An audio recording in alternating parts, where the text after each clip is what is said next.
خمیر کیا ہے؟ یہ خمیر آٹا ہے۔ ہم جانتے ہیں کہ آٹا کیا ہوتا ہے۔ آٹا وہ چیز ہے جسے آپ گوندھ کر پیڑا بناتے ہیں۔ ایک مرتبہ جب آٹے میں خمیر شامل ہو جائے تو آپ اس کے پیڑے بنا سکتے ہیں۔ یہ پھولتا ہے اور بڑھتا ہے۔ خمیر ایک ایسی چیز ہے جو کہ اثر انداز ہوتا ہے اور اپنے قبضے میں لے لیتا ہے اور مسلسل رابطے کے باعث اثر پیدا کرتا ہے۔ اس پر دوبارہ غور کریں، یعنی یہ پوشیدہ ہے۔ یہ 3 پیمانے آٹے میں پوشیدہ ہے۔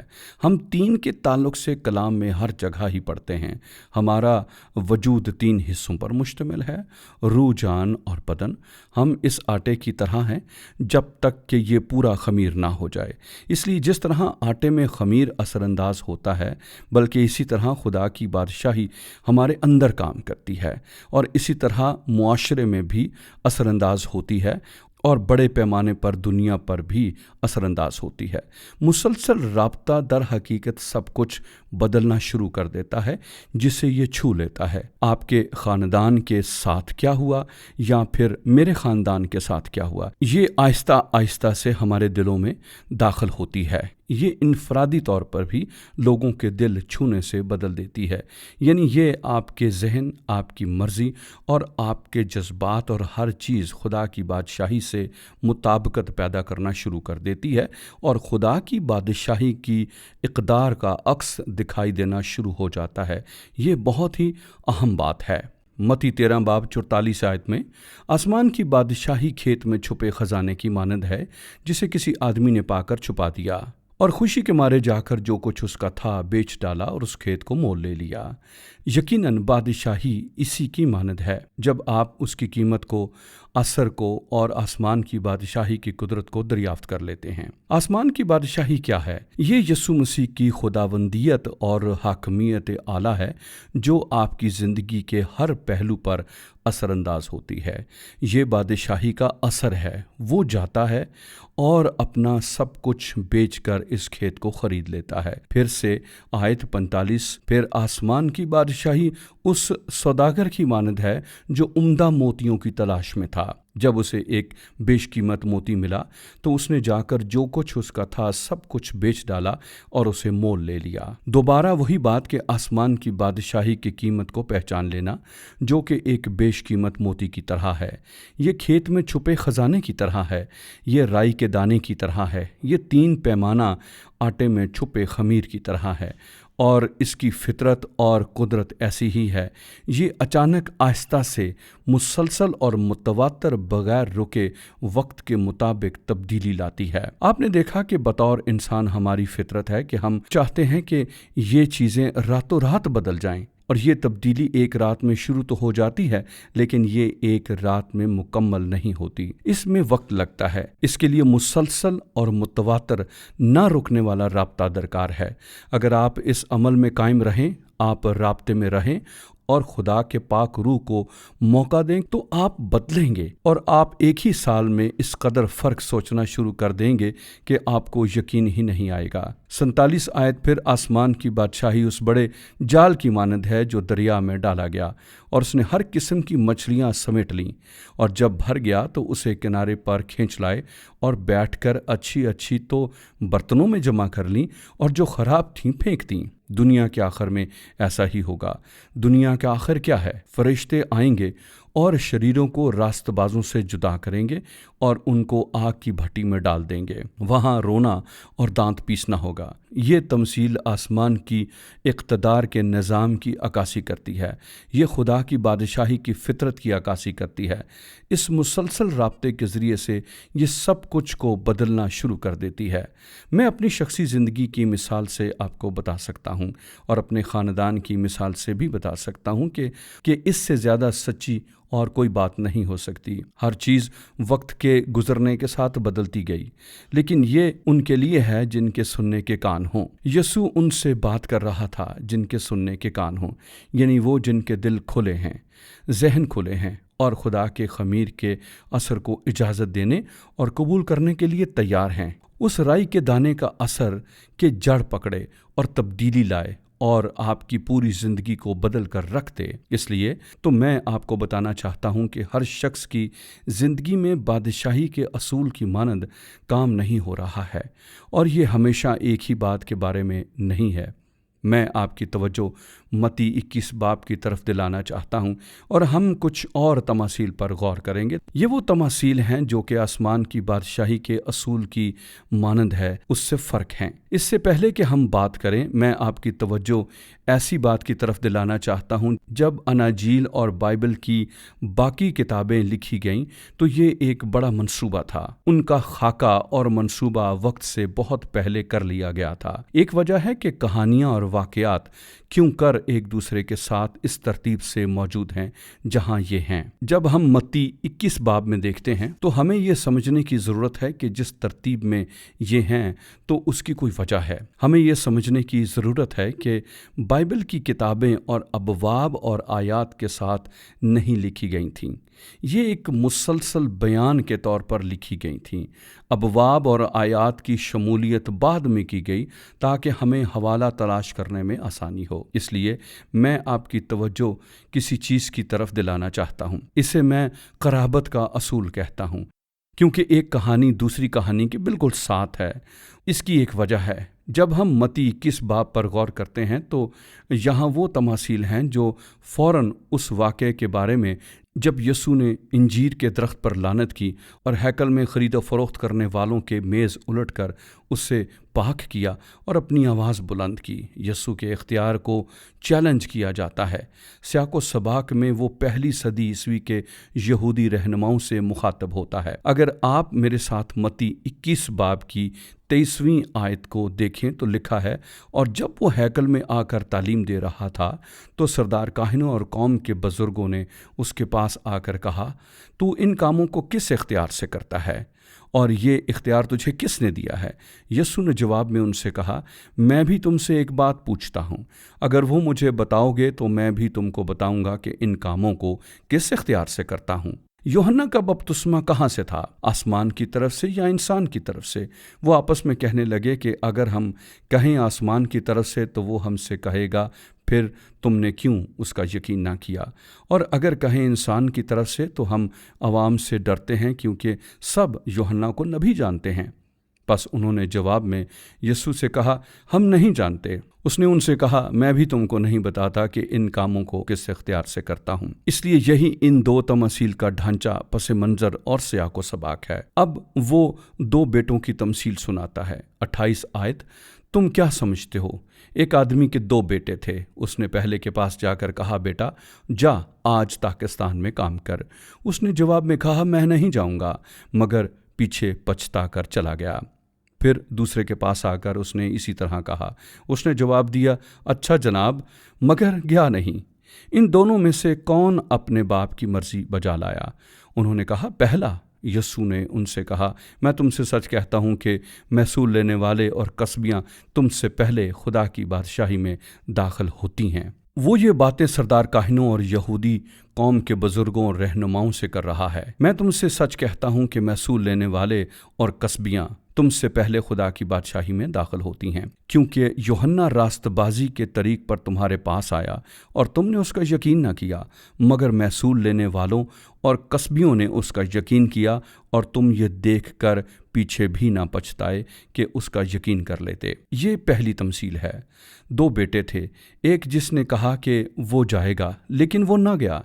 اس نے کہا کہ وہ کام پر جائے گا لیکن وہ تاکستان میں کام کرنے کے لیے نہیں گیا۔ دوسرے بیٹے نے شروع میں کہا کہ وہ تاکستان میں کام کرنے کے لیے نہیں جائے گا، لیکن وہ بعد میں گیا اور کام کیا۔ یہ شخص محصول لینے والوں اور کسبیوں کو پیش کرتا ہے، اور جس نے کہا کہ وہ جائے گا مگر وہ کام پر نہ گیا، یہ شخص سردار کاہنوں، بزرگوں، فقیہوں، فریسیوں کو ظاہر کرتا ہے، اور اسی طرح کے دیگر لوگوں کو بھی۔ اب اگلی تمثیل 21 باب کی 33ویں آیت میں ہے۔ ایک اور تمثیل یاد رکھیں کہ ایک وجہ ہے کہ یہ 2 تمثیلیں ایک ساتھ کیوں پیش کی گئی ہیں۔ ایک گھر کا مالک تھا جس نے پاکستان لگایا اور اس کی چاروں طرف احاطہ گھیرا اور اس میں حوض کھودا اور برج بنایا اور اسے باغبانوں کو ٹھیکے پر دے کر پردیس چلا گیا۔ اور جب پھل کا موسم قریب آیا تو اس نے اپنے نوکروں کو باغبانوں کے پاس اپنا پھل لینے کو بھیجا، اور باغبانوں نے اس کے نوکروں کو پکڑ کر کسی کو پیٹا اور کسی کو قتل کیا اور کسی کو سنسار۔ پھر اس نے اور نوکروں کو بھیجا جو پہلے سے زیادہ تھے، اور انہوں نے ان کے ساتھ بھی وہی سلوک کیا۔ آخر اس نے اپنے بیٹے کو ان کے پاس یہ کہہ کر بھیجا کہ وہ میرے بیٹے کا تو لحاظ کریں گے۔ جب باغبانوں نے بیٹے کو دیکھا تو آپس میں کہا، یہی وارث ہے، آؤ اسے قتل کر کے اس کی میراث پر قبضہ کر لیں، اور اسے پکڑ کر پاکستان سے باہر نکالا اور قتل کر دیا۔ بس جب پاکستان کا مالک آئے گا تو ان باغبانوں کے ساتھ کیا کرے گا؟ یعنی یسوع ابھی تک رہنماؤں، فقیہوں، فریسیوں، بزرگوں اور ہیکل کے سردار کاہنوں سے ہی مخاطب تھا، اور وہ کہتا ہے کیا ہوگا؟ پاکستان کا مالک ان لوگوں کے ساتھ کیا کرے گا جنہوں نے نہایت بے شرمی سے اس کے نوکروں اور اس کے بیٹے کے ساتھ یہ سلوک کیا؟ اس لیے انہوں نے کہا، یہی وارث ہے، آؤ اسے قتل کر کے اور اس کی میراث پر قبضہ کر لیں۔ پس پاکستان کا مالک آئے گا تو ان باغبانوں کے ساتھ کیا کرے گا؟ وہ ان بدکاروں کو بری طرح ہلاک کرے گا اور باغ کا ٹھیکہ دوسرے باغبانوں کو دے گا جو موسم پر اس کو پھل دیں۔ یسوع نے ان سے کہا، کیا تم نے کتاب مقدس میں کبھی نہیں پڑھا کہ جس پتھر کو معماروں نے رد کیا وہی کونے کے سرے کا پتھر ہو گیا؟ یہ خداوند کی طرف سے ہوا اور ہماری نظر میں عجیب ہے۔ اس لیے میں تم سے کہتا ہوں کہ خدا کی بادشاہی تم سے لے لی جائے گی اور اس قوم کو جو اس کے پھل لائے دے دی جائے گی۔ وہ یہ باتیں پہلی صدی میں ہیکل کے یہودی رہنماؤں سے کر رہا تھا۔ یہ تم سے لے لی جائے گی اور اس قوم کو جو اس کے پھل لائے دے دی جائے گی، اور جو اس پتھر پر گرے گا ٹکڑے ٹکڑے ہو جائے گا، لیکن جس پر وہ گرے گا اسے پیس ڈالے گا۔ اور جب سردار کاہنوں اور فریسیوں نے اس کی تمثیل سنی تو سمجھ گئے کہ ہمارے حق میں کہتا ہے، اور وہ اسے پکڑوانے کی کوشش میں تھے، لیکن لوگوں سے ڈرتے تھے کیونکہ وہ اسے نبی جانتے تھے۔ یہ یسوع کی وہ تمثیل تھی جو کہ سردار کاہنوں، بزرگوں، رہنماؤں، سینہڈرن اور پہلی صدی کے یہودی رہنماؤں کے خلاف فرد جرم تھی، کیونکہ وہ پاکستان میں کام نہیں کر رہے تھے اور وہ پھل نہیں لا رہے تھے اور نہ ہی باپ کے لیے پھل پیدا کر رہے تھے۔ اس لیے پاکستان اور باغبانوں کی تمثیل میں وہ نوکر کون تھے؟ جب وہ آئے تو ان کو مارا گیا اور شرمناک سلوک کیا گیا۔ یہ انبیاء تھے، یہ پرانے عہد نامے کے نبیوں کو پیش کرتے ہیں، اور اسرائیلیوں اور یہودی رہنماؤں نے ان کے ساتھ ایسا ہی سلوک کیا۔ کچھ نبیوں کو انہوں نے قتل کیا، کچھ کو قید میں ڈالا، کچھ کو سنسار کیا۔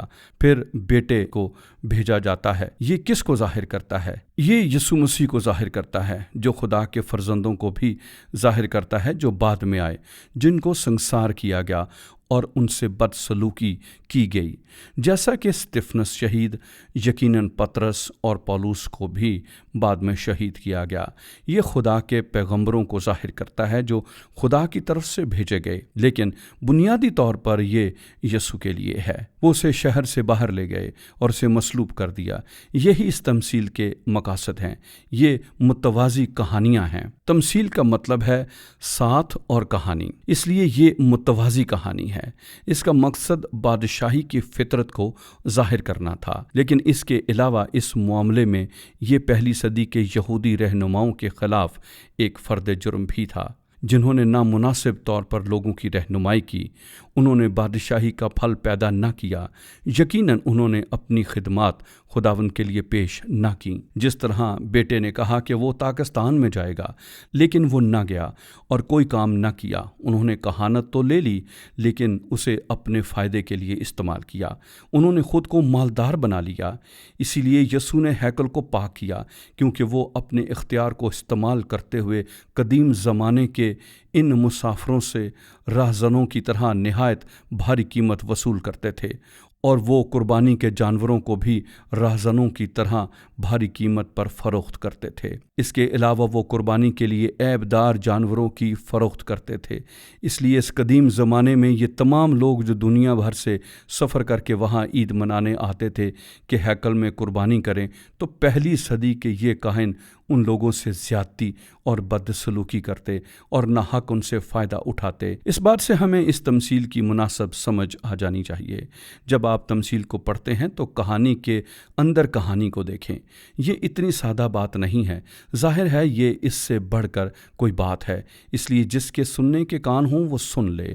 وہ جس کا سیکھنے والا دل ہے، رد عمل دینے والا دل ہے، وہ دل جسے سکھایا جا سکتا ہے تو وہ سن لے گا۔ اس لیے مجھے امید ہے کہ یہ باتیں آپ کے لیے کافی مددگار رہی ہوں گی، اور اگر یہ باتیں آپ کے لیے معاون رہی ہیں تو مجھے امید ہے کہ آپ میرے یوٹیوب چینل کو سبسکرائب کریں گے۔ یہ پروگرام بھی یوٹیوب چینل پر دستیاب ہوگا۔ اسے دوسروں کے ساتھ ضرور شیئر کریں۔ اس سب کا بنیادی مقصد یہی ہے کہ لوگوں کو شاگرد بنایا جائے، اور افسوس کی بات ہے کہ بہت سے لوگ لاپرواہی سے چرچ جاتے ہیں اور کبھی بھی بائبل کا مطالعہ نہیں کرتے، بہت سے تو اسے پڑھتے بھی نہیں۔ میرا خیال ہے کہ 85 سے 90% لوگ جو ہر اتوار چرچ جاتے ہیں وہ ہفتے میں کبھی اپنی بائبل کو نہیں کھولتے، اور جو ایسا کرتے ہیں ان میں سے بھی کافی زیادہ لوگ صرف بائبل کی کہانیاں پڑھتے ہیں، لیکن وہ کبھی اس کے طالب علم اور شاگرد نہیں بنتے۔ ظاہر ہے میں چاہوں گا کہ آپ کہانیاں تو پڑھیں، بجائے اس کے کہ کلام کو بالکل ہی نہ پڑھیں، لیکن ہمیں حقیقی شاگرد بننا ہے، سیکھنے والے، وہ جو گہرائی میں جائیں، جس کے سننے کے کان ہیں، جو تڑپ رکھتا ہے، سیکھنے کے لیے بھوک اور پیاس رکھتا ہے، اور کلام کی اہم باتوں کی تحقیق کرتا ہے۔ اس لیے مجھے امید ہے کہ یہ باتیں آپ کے لیے مفید رہی ہوں گی۔ آپ اسے شیئر کریں گے اور اسے کئی مرتبہ سنیں گے، کیونکہ بہت کم ایسا ہوتا ہے کہ ہم ایک مرتبہ دیکھنے سے ہی اصل تعلیم اور مکاشفہ سے واقف ہو جائیں۔ لیکن اسے سوشل میڈیا پر شیئر کریں، اور اگر آپ کا سوشل میڈیا اکاؤنٹ نہیں ہے تو آپ ای میل کے ذریعے اپنے دوستوں کو شیئر کریں جو اس میں دلچسپی رکھتے ہوں۔ خدا آپ کو برکت دے۔ یاد رکھیں کہ خدا کی بادشاہی کا آپریٹنگ سسٹم محبت ہے۔